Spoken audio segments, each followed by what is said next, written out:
کے معاملات ہیں، کیونکہ ہم ایک بہت بڑا گروہ مسلمانوں کے اندر جو ہے وہ عصمت انبیاء کا تو قائل ہے، مگر عصمت معصومین نہیں سمجھتے. تو کس طرح عصمت پیغمبر اور پیغمبر کے ساتھ اہل بیت علیہ السلام کے ساتھ یہ تمام عصمت کا جو کڑا ہے، اس کو ذرا سے قبلہ سمجھائیے کہ عصمت پیغمبر کس عظیم المرتبت شے کا نام ہے؟ اعوذ باللہ السمیع العلیم من الشیطان اللعین الرجیم. بسم اللہ الرحمن الرحیم.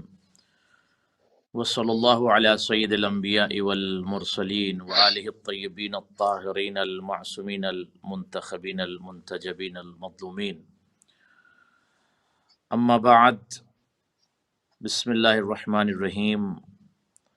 وما ينطق عن الهوى ان هو الا وحی یوحی. ناظرین، حاضرین، جالسین، مشارکین، مشترکین اور مشاہدین، السلام علیکم ورحمۃ اللہ وبرکاتہ. خدا آپ سب کی عظیم ترین عبادت کو قبول فرمائے اور عبادت کی جزا اجر اجزل عطا فرمائے.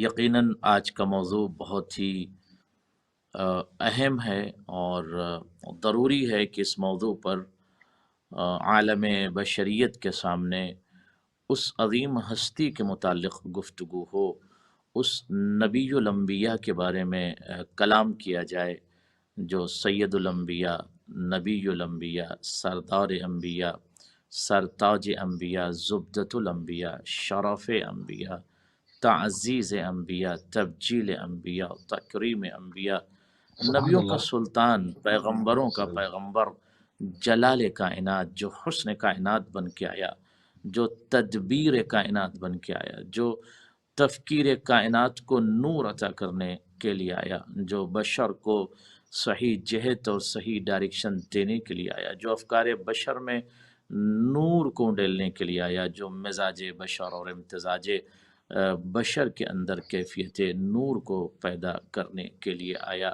ایسا نبی، ایسا مرسل، ایسا پیغمبر، ایسا ہادی، ایسا رہبر کہ جس کے آنے کے بعد نہ دنیا نے ایسا کوئی مرسل دیکھا، نہ ایسا کوئی نبی دیکھا، نہ ایسا کوئی ہادی دیکھا، نہ ایسا کوئی پیغمبر دیکھا، نہ ایسا کوئی امن و امان کا علمبردار دیکھا کہ جس نے عرب کی جنگ و جدال اور قتال اور حروب کی تواریخ کو امن میں بدل دیا، اور وہ افراد جو لوٹتے تھے دوسروں کے مال کو، ان کو دائر اسلام، دائر امن، دائر سلامتی میں لا کر کھڑا کر دیا، اور ان کو خمس و زکوٰۃ کا پابند بنا دیا، اور وہ متخمسین میں سے ہو گئے. تو ایسا نبی کہ جس کے لفظ پر، حرف پر، کلام پر، بیان پر، سینگ پر، وجود پر، شہود پر، ظاہر پر، باطن پر آیت الہی کا، قرآن کا، آیات کا، مشیت الہی کا، ارادہ الہی کا پہرا ہے. نبی کی گفتگو حصار میں ہوتی آیت کے، کیونکہ اگر نبی معصوم نہیں ہوگا تو امت پر اس نبی کی، یعنی اس لفظ پر ذرا غور کیجئے گا، اس تعلیل کو میں پیش کر رہا ہوں تاکہ جوانان سمجھ جائیں کہ اگر نبی معصوم نہیں ہوں گے تو پھر امت پر واجب نہیں ہے کہ اس نبی کی اقتداء کریں یا اس کی تعصیح کریں یا اس کو فالو کریں. کیوں؟ اس لیے کہ اگر معصوم نہیں ہے تو پھر ان سے خطا ہوگی، اور معصوم عن الخطا نہیں ہے، یعنی وہ اگر خطا کر رہے ہیں تو پھر وہ رہبر کیسے ہو سکتے ہیں؟ بشر کو کس طرح سے صراط مستقیم پر ثابت قدم رکھ سکتے ہیں؟ لہذا عصمت جو ہے وہ لازم ہے معصوم کے لیے، عصمت ضروری ہے انبیاء کے لیے. اسی کے لیے اس آیت نے آگے بڑھ کر اعلان کیا، باقاعدہ قدرت کا اعلان ہے کہ اپنی بصیرت اور بصارت دونوں کا استعمال کرو، اور اس آیت کے مفہوم پر غور کرو، منطوق پر غور کرو، اس آیت کے دیباچے پر غور کرو، اس آیت کے پیغام پر غور کرو. وما ینطق، نطق نہیں کرتا، بولتا نہیں ہے. غور کیجئے گا، یہ نہیں کہ وما یبلغ. غور کریں تمام ناظرین، یہ آیت، هذه الآیت تدل على کلام النبی علی عصمت النبی، یہ آیت جو ہے کلام نبی کی عصمت پر دلالت کر رہی ہے۔ وما یبلغ نہیں ہے کہ وما ینطق، نطق ہی نہیں کرتا یعنی بولتا ہی نہیں ہے، نطق یہاں لفظ استعمال ہے، ینطق یعنی نطق نہیں کرتا، بولتا ہی نہیں ہے۔ اگر تبلیغ کا لفظ آتا تو یہ دوسرے افراد اس کا ترجمہ یہ کر لیتے اور تعلیقات پیش کرتے کہ تبلیغ کے وقت آیت الہی کا پیرا ہوتا ہے، یعنی تبلیغ کے وقت عصمت کے حصار میں ان کی گفتگو اور ان کا کلام اور ان کی حیات اور ان کی سبحان اللہ۔ زندگی کا دیباچہ ہوتا ہے۔ مگر یہاں پر تو خالق نے، معبود نے، مسجود نے، پالنہار نے، کریٹر نے مزاج بشر کو دیکھتے ہوئے، فکر بشر کو دیکھتے ہوئے، عقل بشر اور عقول بشر کو مد نظر رکھتے ہوئے تمام نطق پیغمبر پر پیرا بٹھا دیا آیات کا۔ غور کریے گا، یعنی ٹوٹل، مکمل، کمپلیٹلی نبی کے نطق پر آیت الہی کا پیرا ہے۔ تو اب واہ، کوئی بھی نطق ہو، اللہ کوئی اکبر۔ بھی کلام ہو، کوئی بھی بیان ہو، کوئی بھی لفظ جس کو منطوق کہتے ہیں یعنی ناطق، بولنے والا، اور جو بول رہا ہے تو جو لفظ نکل رہے ہیں، جو الفاظ، جو سینٹنس، جو جملے، جو کلمات، جو کلم، جو گفتگو ارشاد فرما رہے ہیں، وہ تمام اس کو منطوق کہا جاتا ہے۔ تو منطوق پر اب واہ آیت واہ، الہی کا سبحان پیرا ہے۔ اللہ۔ تو آیت بے شک، الہی کا پیرا وما ینطق عن الہوا ان ان ہوا الہوا الا وحی یوحا، مگر یہ یوحا۔ تو وہی بولتا ہے جو وحی ہوتی ہے۔ اس کا اللہ اکبر، مطلب کہ سبحان صرف اللہ۔ نبی کی تبلیغ پر یا حدیث اور احادیث پر، جس کو ہم حدیث ظاہراً سمجھتے ہیں، حدیث تو گفتگو کو کہتے ہیں، عربی میں حدیث گفتگو کو کہتے ہیں، لیکن آج جو ہم لوگ سمجھتے ہیں معاشرے میں حدیث رائج ہے کہ یہ حدیث یعنی گفتگو حدیث۔ تو یہاں پر جو ارشاد ہو رہا ہے کہ اللہ وحی یوحا، نبی کا نطق اور نبی کی گفتگو اور نبی کا کلام، نبی کا بیان وحی الہی ہے، یعنی نبی وہی بولتے ہیں جو وحی بولتی ہے، یا جو وحی کہتی ہے وہی نبی بولتے ہیں۔ تو نبی کی زندگی سبحان میں اللہ۔ ایک ایک لفظ آیت الہی اور عصمت الہی میں۔ تو اب یہ دنیا کا ہر فرد غور کر لے کہ ایک رہبر کے لیے، ایک پیشوا کے لیے، ایک دین کے علمبردار کے لیے، ایک نجات دہندہ آدمیت اور بشریت کے لیے، ایک ایسے فرد کے لیے کہ جو عرب کی تاریخ پر جس کو لایا جائے، جو عرب کی سرزمین پر قدم رکھے، گمراہوں کو جو سبحان راہ اللہ۔ عطا کر دے اور اللہ اکبر۔ در بدلو کو در صحیح عطا کر دے، اور متفرقین اور بٹے ہوئے لوگوں کو یکجا کر دے، اور پھر یہ کہے اللہ کہ اکبر۔ قولوا لا الہ الا اللہ تفلحوا، تم لا الہ الا اللہ کہو، فلاح پا جاؤ گے۔ جو قاتلین اور قتال اور حروب اور جنگوں اور جدال اور تمام مشاکل میں مبتلا افراد کے ہاتھوں میں علم توحید دے دے اور یہ کہے کہ دیکھو اس علم توحید کے نیچے، پرچم توحید کے نیچے آ جاؤ تو تم فلاح پا جاؤ گے۔ ایسا نبی، ایسا مرسل، ایسا پیغمبر، ایسا حبیب آ گیا کہ جس نے مکے میں قدم رکھا تو مکے کو معظمہ بنا دیا، مدینے کو اپنے قدموں سے روندا تو مدینہ منورہ ہو گیا، جس کی گفتگو حدیث بن گئی، جس کا کلام الہیہ کی طرف اس کی نسبت ہونے لگی کہ ان کا کلام آیت الہیہ کے سائے میں ہے، وحی الہی کے سائے میں ہے۔ تو اب یہاں پر یہ نبی کی جو عصمت ہے وہ بہت زیادہ ضروری ہے، یعنی واجب ہے، کوئی بھی نبی بغیر عصمت کے نہیں ہو سکتا، یعنی معصوم کے ہونا ضروری ہے۔ سبحان اللہ، اہل بیت ضروری اطہار ہے۔ کے لیے جب گفتگو ہوتی ہے، ائمۃ الاطہار یا انبیاء کے لیے، ہمارے اعتقاد کے حساب سے صرف یہ گفتگو ہم نہیں کر رہے ہیں کہ تشیع میں انبیاء کا معصوم ہونا ضروری ہے، نہیں، عقل کا تقاضا ہے معصوم ہونا ضروری ہے، مزاج سبحان بشر کا اللہ، تقاضا سبحان ہے کہ یہ عقل کی آواز ہے، فطرت کی آواز ہے، علم کی آواز ہے، علم یہ کہتا ہے کہ انبیاء جو ہیں وہ معصوم ہو۔ یہ تو سید معصوم۔ الانبیاء ہیں، یہ تو سردار انبیاء ہیں، یہ تو سرتاج انبیاء ہیں، یہ تو نبیوں کے سردار ہیں، تو ان کا معصوم ہونا اچھا، ضروری یہاں ہے۔ پر یہاں پر تو یہ یہاں پر یہ چیز، عصمت یعنی عقلی طور سے بھی، منطقی طور سے بھی، ہر حساب سے ثابت ہے، قرآنی طور سے بھی۔ تو پھر جہاں پر رسول اللہ صلی اللہ علیہ وآلہ وسلم سے خود حدیث ہے کہ اولنا محمد وعوشتنا وآخرنا وکلنا محمد، تو پھر یہاں پر عصمت کو مان کے اور پھر عصمت کو آگے نہ ماننا، یہ سمجھ میں نہیں آتا، اس کی کیا وجہ ہے؟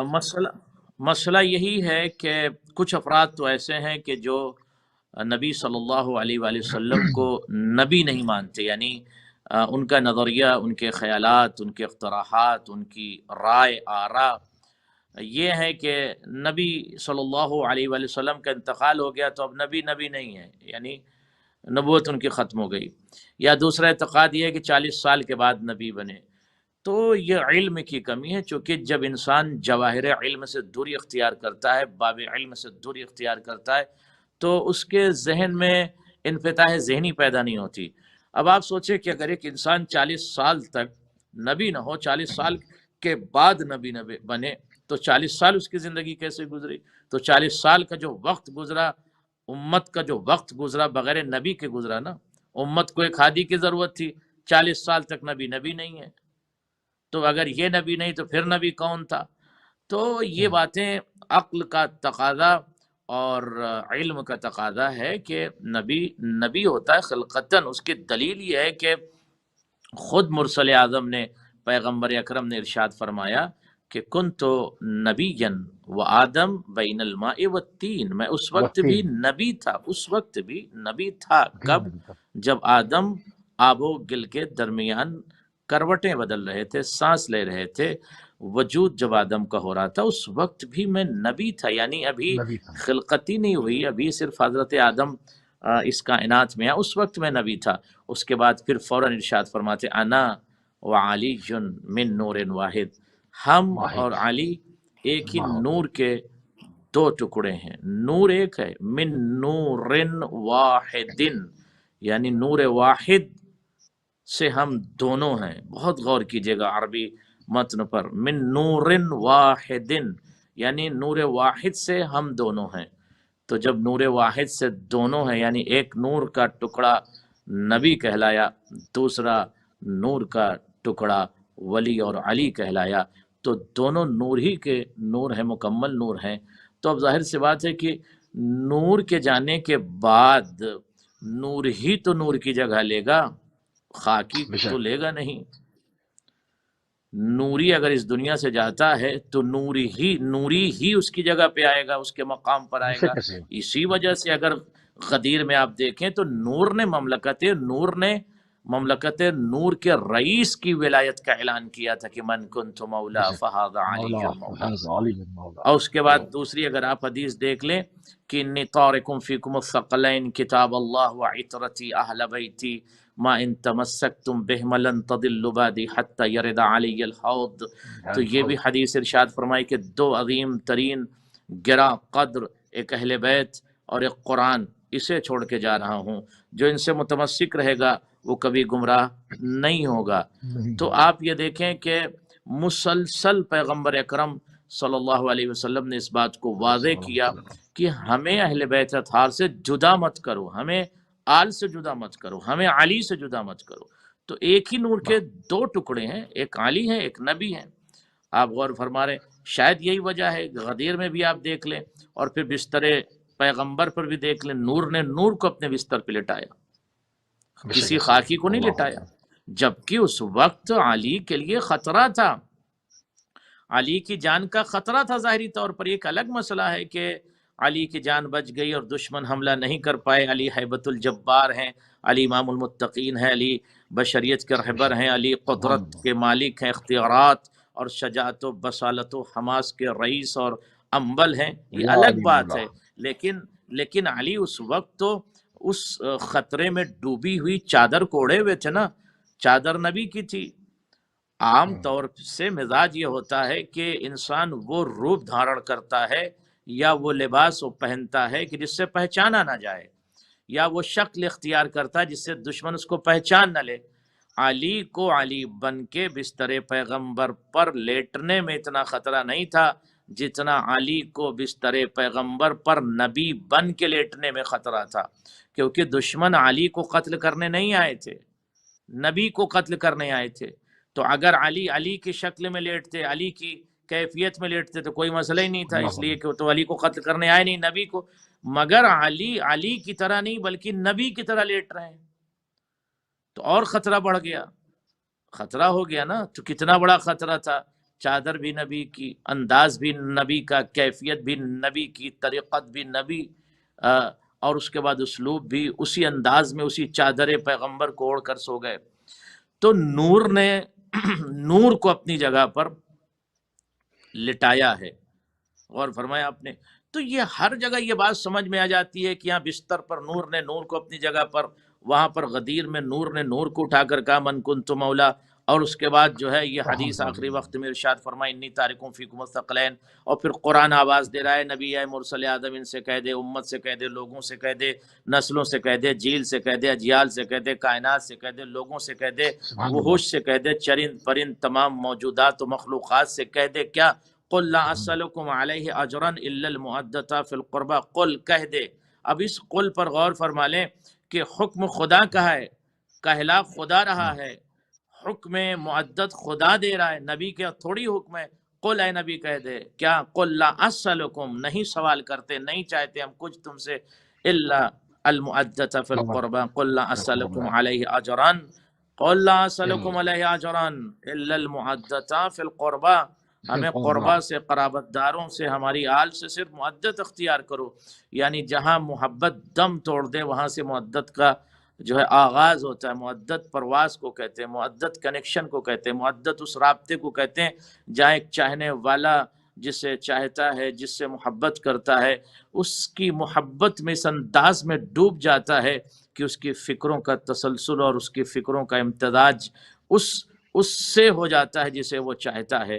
تو مودت اس کیفیت کو کہتے ہیں کہ عشق اہل بیت میں اس انداز میں ڈوب جاؤ کہ تمہاری سانسوں پر عشق کے اہل بیت کا پہرا ہو، تمہارے اعمال پر عشق اہل بیت کا پہرا ہو، تمہاری گفتگو پر اہل بیت اطہار کا پہرا ہو، تمہارے تمام اعضاء و جوارح پر اور حرکات و سکنات پر اہل بیت اطہار کا پہرا ہو۔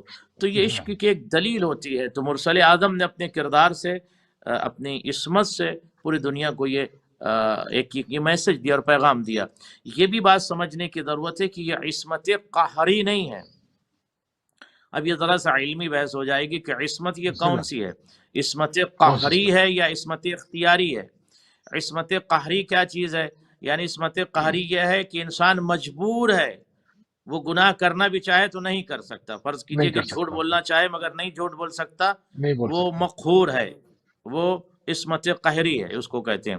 ایک عصمت اختیاری، وہ خطا کرنا چاہیں تو خطا کر سکتے ہیں، ٹھیک ہے، مگر وہ خطا نہیں کر رہے ہیں، تو اس کو کہتے ہیں عصمت اختیاری۔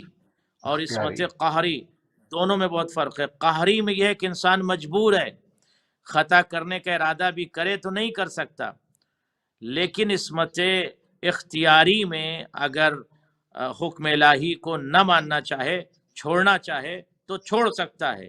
یہ الگ بات ہے کہ اسے چھوڑنا نہیں ہے لیکن اختیار ہے اس کے پاس۔ غور کیجئے گا، یہ ذرا سا علمی نقاش ہے، اختیار ہے اس کے پاس۔ ایک حکم خدا کا نازل ہوا کہ اس حکم کو انجام دو، اسے اختیار ہے انجام دے یا نہ دے، مگر انجام تو دیا ہے، مگر اختیار ہے، مجبور نہیں ہے، مجبور نہیں ہے۔ تو اس کو کہتے ہیں عصمت اختیاری۔ اب جیسے اس کی دلیل میں آپ کی خدمت علمی پیش کر دوں، قرآن کی آیت نازل ہوئی کب؟ غدیر کی چلچلاتی ہوئی دھوپ میں، جب مرسل اعظم کا کارواں اور قافلہ تمام حجاج و افراد اور صحابی اور نمازی کو لے کر بڑھ رہے تھے، اس وقت آواز آئی یا ایھا الرسول بلغ ما انزل الیک من ربک وان لم تفعل فما بلغت رسالۃ واللہ یعصمک من الناس۔ اب یہاں پر آپ غور فرما لیں، یا ایھا الرسول بلغ، اے رسول تبلیغ کر دو بار بار، ما انزل الیک من ربک، جو آلریڈی انزلہ استعمال ہوا، ماضی پاسٹ ٹینس کا صیغہ ہے، تو جو آلریڈی نازل ہو اس کو پہنچا دو۔ اب دوسرا جو سینٹنس ہے میں وہ سمجھانا چاہتا ہوں عصمت اختیاری کیا ہے۔ وَإِن لَمْ تَفْعَلْ، اگر آپ نے یہ نہیں کیا تو اس کا مطلب ہے نا ان کے پاس یہ اختیار کریں یا نہ کریں۔ اگر آپ نے تبلیغ یہ ولایت علی کو آپ نے نہیں پہنچایا، فما بلغت رسالتہ، تو گویا آپ نے کا رسالت کو نہیں پہنچایا، تو اب یہاں اختیار ہو گیا نا نبی کے پاس، پہنچائیں یا نہ پہنچائیں۔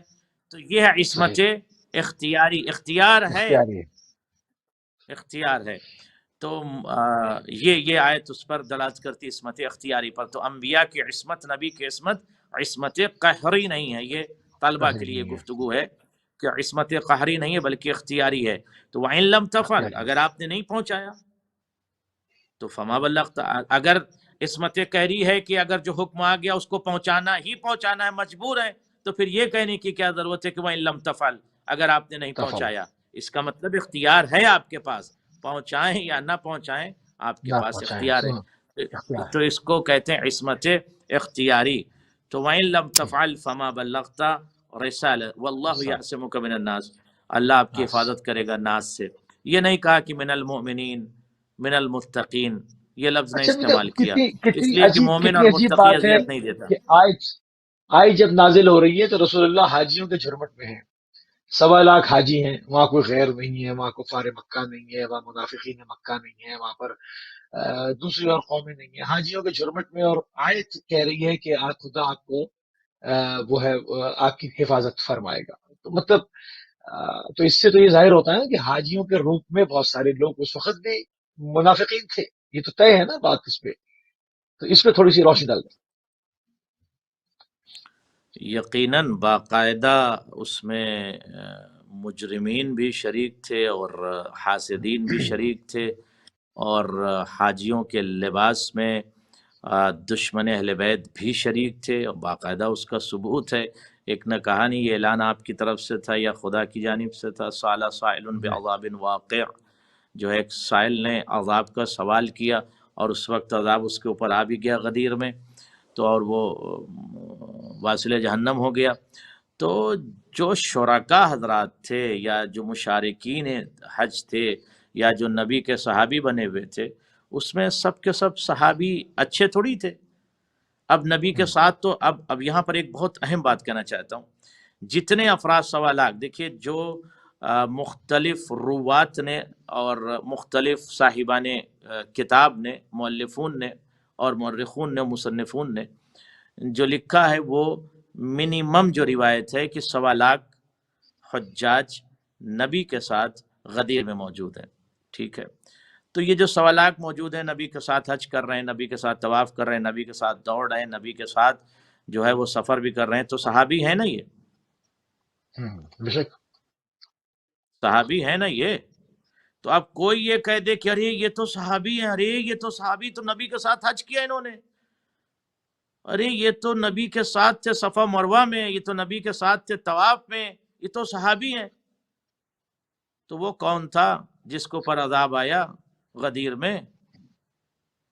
تو اس کا مطلب یہ دلیل نہیں ہے نبی کے ساتھ رہنے سے کوئی صحابی ہو جاتا ہے۔ اگر صحابی کا کوئی شرف اور عزت اس بنیاد پہ مل جائے کہ بس ساتھ میں رہو تو عزت مل جائے گی، تو اس پر ذات عذاب میں نہیں آنا چاہیے تھا۔ حارث بن نعمان فہری پر عذاب کیوں آیا؟ وہ تو ساتھ میں تھا نا، وہیں تو تھا، نبی کے پاس ہی تو تھا، اس کو بھی صحابی کہتے لوگ۔ اگر وہ نہ مارا جاتا، اس پر عذاب نہ آتا، تو اس کو صحابی تو لکھتے۔ تو ساتھ بالکل، ہونے سے کوئی صحابی نہیں بنتا، نبی سے مطلب کنیکٹڈ ہونے کتنی میں صحابی کتنی بنتا ہے۔ کتنی عجیب قسم کی تفاسیر ہے نا، مطلب کہ عام فہم، عام دنیا میں اپنے معاملات میں تو کسی کو دوست نہیں کہیں گے جب تک کہ اس کی دوستی ثابت نہ ہو جائے، اس کے ساتھ آپ کی میموریز نہ ہو، اس کے ساتھ معاملات نہ ہو، اور یہاں پر رویہ اور معیار ہٹ جاتا ہے کہ جس نے ایک نظر بھی ڈال لی وہ صحابی ہو گیا۔ تو ایک کامن سینس کی بات ہے نا کہ آیا وہ اب معیار آپ پہ آپ اترا، اب آپ آیا جی اب آپ یہ دیکھیے کہ مسلمانوں نے بغض علی میں، کچھ نے، سب کی بات نہیں کر رہا ہوں، کچھ نے کیا، باقی اکثریت تو مولا کی ولایت کی قائل ہے، اور ہمارے اہل سنت بھائی بھی یہ اعلان کرتے ہیں کہ سیدنا علی، سیدنا علی، سیدنا علی چلاتے رہتے ہیں ماشاءاللہ سے۔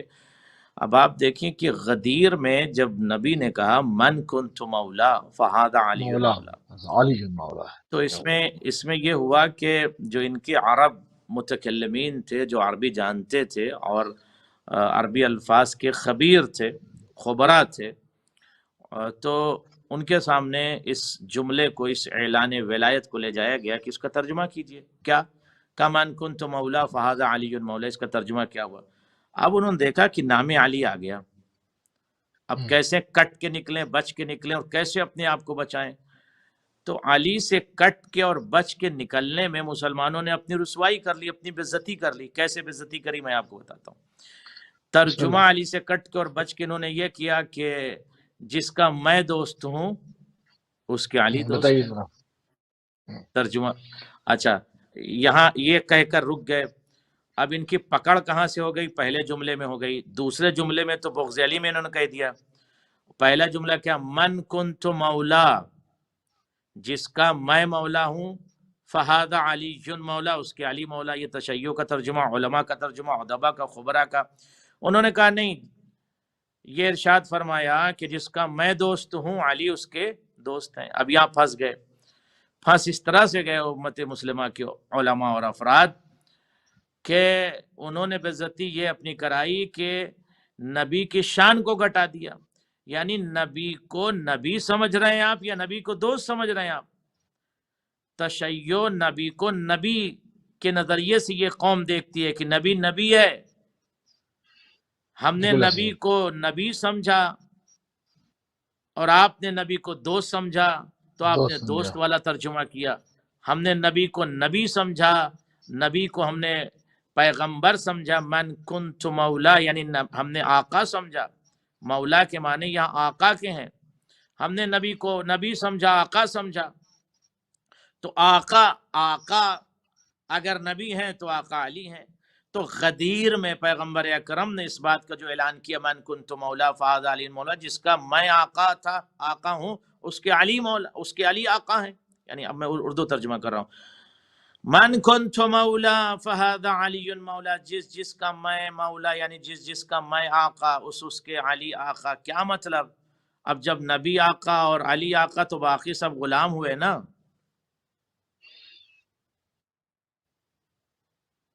بے شک، جب اللہ نبی اکبر۔ آقا ہیں اور علی آقا ہیں تو باقی سب غلام ہوئے۔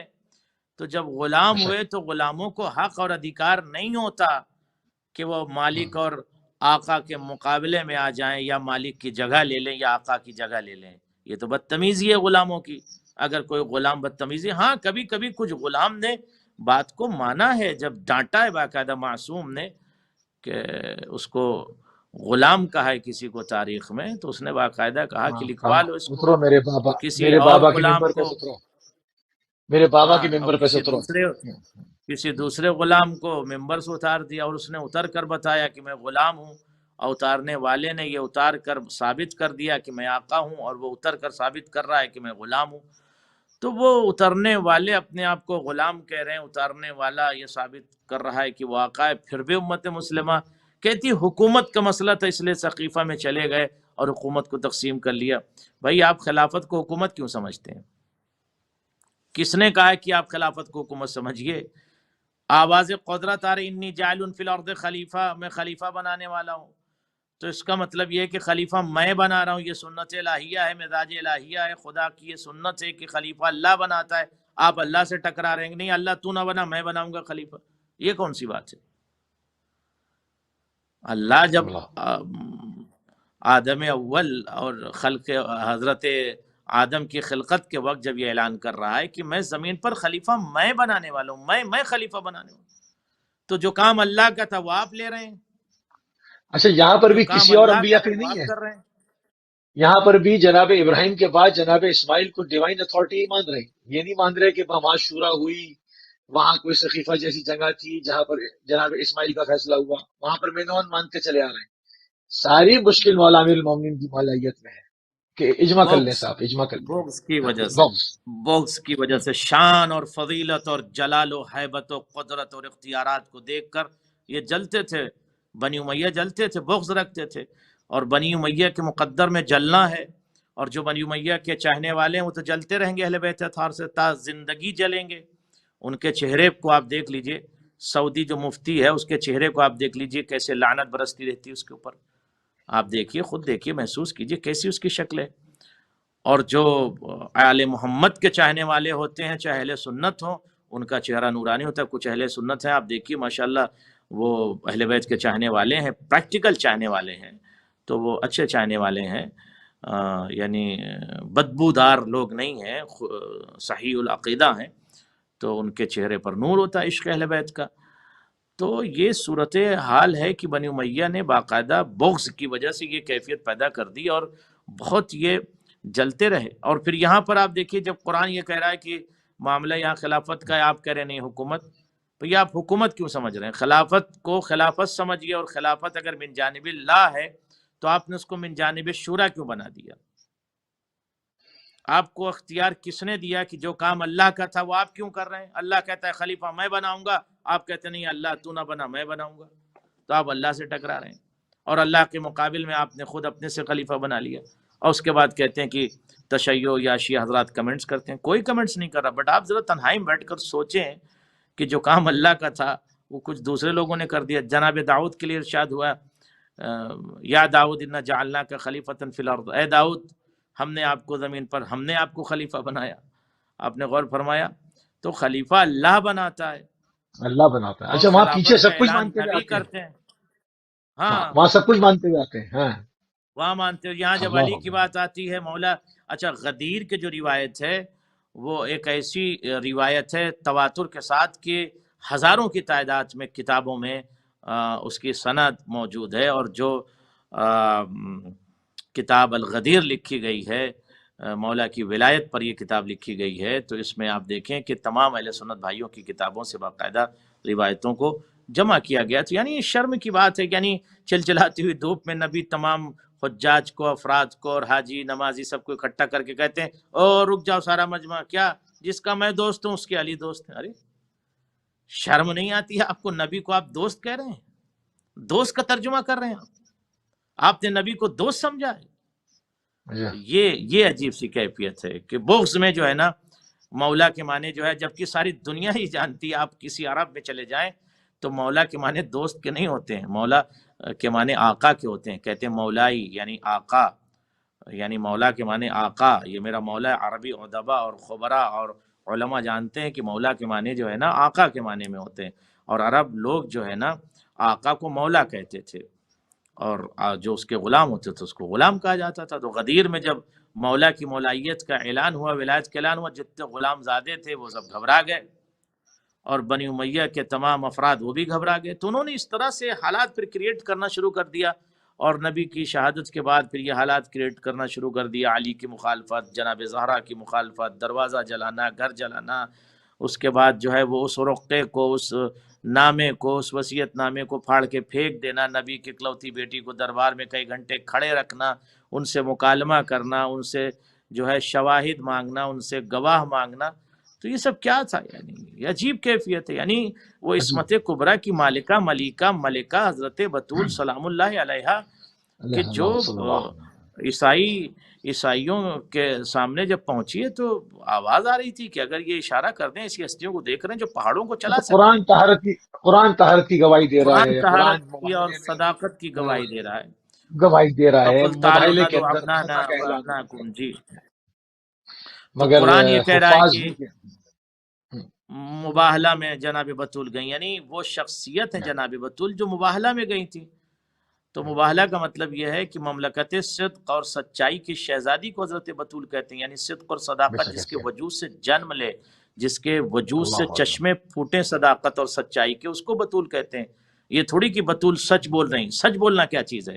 یعنی مملکت صدق و صداقت کی رئیسہ انبلا، اور ان کے وجود سے صداقت اور صدق کے چشمے بہتے ہیں۔ اللہ صداقت تو انہوں اکبر، نے لیکن دنیا کو سکھایا کہ صداقت کسے کہتے ہیں۔ لفظ صدق کو جو معنی عطا کرے اس کو بطول کہتے ہیں، جو مفہوم عطا کرے، جو منطوق عطا کرے، جو اسرار عطا کرے، اس کو حضرت بطول کہتے ہیں۔ اور کذاب افراد بیٹھے ہوئے تخت پر جو ہے وہ جھوم رہے ہیں، اس کے بعد نشے میں تخت پر بیٹھے ہوئے، اور اس کے بعد حکومت کے نشے میں کہ نہیں ہم نہیں دیں گے، اور اس کے بعد جو ہے وہ اس رقعے کو پھاڑ دینا، قدموں سے اس کو کچل دینا۔ یہ کیا؟ یہ سب بدتمیزی ہے۔ اچھا نبی مرسل آئے اب ہیں میڈیا اخلاق کا دور، سکھانے کے لیے، ہاں میڈیا کا دور نبی ہے، آئے ہیں صلی اللہ علیہ میڈیا کا وسلم دور ہے، اخلاق سکھانے۔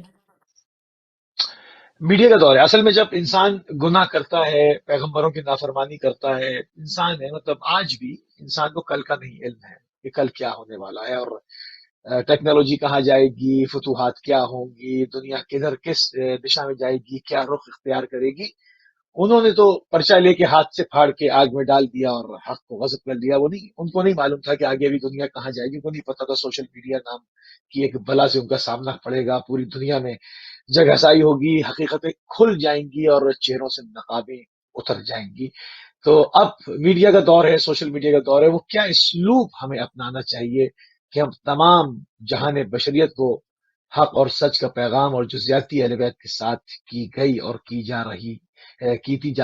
جاتی رہی ہے اس کو اچھے کیونکہ مطلب ایز اے حجت پیش کرنا ہے، اس میں کوئی تفرقے کی بات نہیں ہے، اس کے اندر کسی کو نیچا دکھانے کی بات نہیں ہے، اس کے اندر کسی کو غلط ثابت کرنے کی بات نہیں ہے، کیونکہ جہاں پر حق کی آواز لگانی ہے اس سب کی اصلاح کے لیے آواز ہے، اس میں کوئی فرقہ پرستی نہیں ہے کہ ہمارا فرقہ حق میں تمہارا نہیں، یہ ثابت ہو رہا ہے اس پہ زور لگایا جا رہا ہے، نہ، جو حق ہے، جو حقیقت ہے، جو اہل بیت علیہ السلام کا مقام ہے عزم قرآن، اس کو لوگوں تک پہنچائیں، اس کا سلوک کیا ہونا چاہیے نوجوانوں کے لیے۔ دیکھیے ہر دور میں پرچم سچ کے پرچم کو اور سچائی کے پرچم کو ہر فرد کو بلند کرنا چاہیے۔ مذہب سے ہٹ کے انسانیت کا سب سے اہم پرچم ہے اور سچائی کا سب سے اہم پرچم ہے۔ تو مذہب بھی جو ہے سچائی ہی کا پیغام مذہب کی طرف سے ہوتا ہے، اور یا دین کی طرف سے جو پیغام ہے سچ ہوتا ہے۔ اب میں یہ کہوں گا چونکہ میڈیا کا دور ہے تو آج فیکٹ بتانے کی ضرورت ہے، ریئل جو سچائی ہے، جو فیکٹ ہے، جو صداقت ہے، جو صحیح باتیں ہیں وہ بتانے کی ضرورت ہے، کیونکہ آج اگر کوئی جھوٹ بولے گا تو آج میڈیا کا دور ہے، بہت ساری کتابیں سبنیٹ پر اویلیبل ہیں، آدمی 2 منٹ میں اس کو کلک کرے گا اور وہ پوچھ لے گا، وہ پڑھ لے نکال گا۔ لے گا اور سب کچھ دیکھ لے گا، پڑھ لے گا۔ ابھی کوئی مولوی روکتا ہے کہ شیعہ کی کتاب مت پڑھو، یا جناب فاطمہ سلام اللہ علیہ پہ جو ظلم ہوا اسے مت پڑھو، وہ جناب فاطمہ، تو جناب فاطمہ شیعہ کی بیٹی کا نام تھوڑی ہے، پیغمبر اکرم کی بیٹی کا نام، وہ تو پڑھے گئی، وہ کہے گا پروفٹ کی بیٹی کو، تو کیا نہیں لکھا وہ بخاری میں کہ رسول اللہ کی بیٹی گئی اور کھڑی رہی؟ تو شرم کی بات ہے کہ نہیں، اتنے بڑے مرسل اعظم کی بیٹی، اتنے بڑے پیغمبر کی بیٹی، سید الانبیاء کی بیٹی، سردار کی بیٹی، نبیوں کے سردار کی بیٹی دربار میں کھڑی رہی؟ تو شرم کی بات نہیں ہے، بدتمیزی نہیں ہے کہ آپ دربار میں بیٹھے ہوئے کرسی پر، نبی کی بیٹی کھڑی ہوئی، اس کے بعد وہ اپنے حق کا مطالبہ کر رہی ہے۔ سوال یہ پیدا ہوتا ہے حق ہے یا نہیں ہے، یہ ایک دوسرا چیپٹر ہے۔ پہلے بات یہ مطالبہ کرنے والا کون ہے؟